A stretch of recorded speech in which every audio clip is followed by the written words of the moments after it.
வியாழக்கிழமைனாவே எங்க ஊர்ல சந்தை தான். சந்தையெல்லாம் பண்ணிட்டு அம்மாவுக்கு எடுத்துட்டு போய் கொடுத்துட்டு வந்துட்டேன். ஏன்னா அம்மா அங்கேருந்து பஸ் பிடிச்சி புளியம்பட்டி வந்துட்டு தான் போகணும். அது ஒரு சிரமம். அதனால நம்மளே ஒரு அமுத்தமுத்திட்டு போயிட்டு வந்துடலாம் அப்படின்ட்டு போயிட்டு வந்தாச்சு. அப்போ புதன் வியாழன் வந்துட்டு எங்க ஊர்ல ரேஷன் கடை ஓப்பன்ல இருக்கும். இந்த 2 நாள் மட்டும்தான். சரி வியாழன் இன்னைக்கு போயிட்டு வந்துடலாம். வந்ததே வந்தோம். ஒரே முட்டை வந்தா வேலையெல்லாம் முடிச்சுக்கலான்னு போயிருந்தேன். கூடவே நம்ம நாய் பையனும் வந்துட்டான். அவனையும் கூட்டிட்டு போயிட்டு ரிட்டர்ன் வரல. அவன் ஃப்ரெண்ட்ஸ் எல்லாம் பார்த்துட்டு அப்புறம் கடைசியா தான் வந்தான். சரி பார்த்துட்டு வரட்டு நான் கிளம்பிட்டேன்.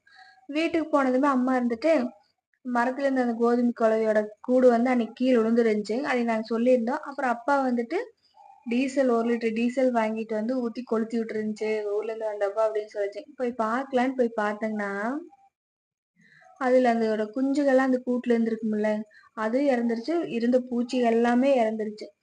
உங்க ஊர்ல இதுக்கு என்ன பேர் சொல்லுவீங்கன்னு சொல்லுங்க. இந்த பெருசா கூடு கட்டிருக்கும்.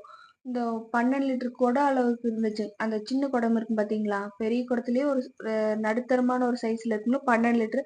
அந்த குடத்து அளவுக்கு அந்த கூடு மட்டும் இருந்துச்சு. ஃபர்ஸ்ட் நான் தான் பார்த்தேன். என்னமோ பூச்சி எல்லாமே பறக்குதே பறக்குதேன்னு பார்த்தா அங்க வந்துட்டு அந்த கூடு இருந்துச்சு. ஆனா வீட்டு பக்கத்துலயே இருந்துச்சு. வீடு இருக்குன்னா வீட்டை ஒட்டியே பனைமரம் நிறைய இருக்கும். அதுலயே இருந்துச்சு. அது ஒரு நாள் காத்து அடிக்கும் போது கீழே விழுந்துச்சு. அப்புறம் அப்பா வந்து இது நல்லதுக்கு இல்ல அப்படின்னு. ஆனா தாத்தாவை கடிச்சிருச்சு. 2, 3 பூச்சி தாத்தாவை கடிச்சிருச்சு. தாத்தா கிட்ட சொல்லியிருந்து இருந்துமே மாடு போகுதுன்ட்டு அந்த ஓலை மேலேயே ஏறி போயிட்டாரு. கடிச்சிருச்சு. ஆனா அவருக்கு ஒண்ணும் பண்ணல. ஒரு சிலர் இறந்துருவாங்களாம். அது ரொம்ப விஷம் கொண்ட பூச்சிங்க அப்படின்னு சொன்னாங்க. உங்க ஊர்ல இது என்னன்னு சொல்லுவீங்கன்னு கமெண்ட் பண்ணுங்க. அப்புறம் அந்த கூட்டை இப்படின்னு அமுத்தி பார்த்தா அப்படியே பொரிஞ்சு போச்சு. அப்படியே காகிதம் மாதிரி இருந்துச்சு. சுத்தமா பொரிஞ்சு போச்சு.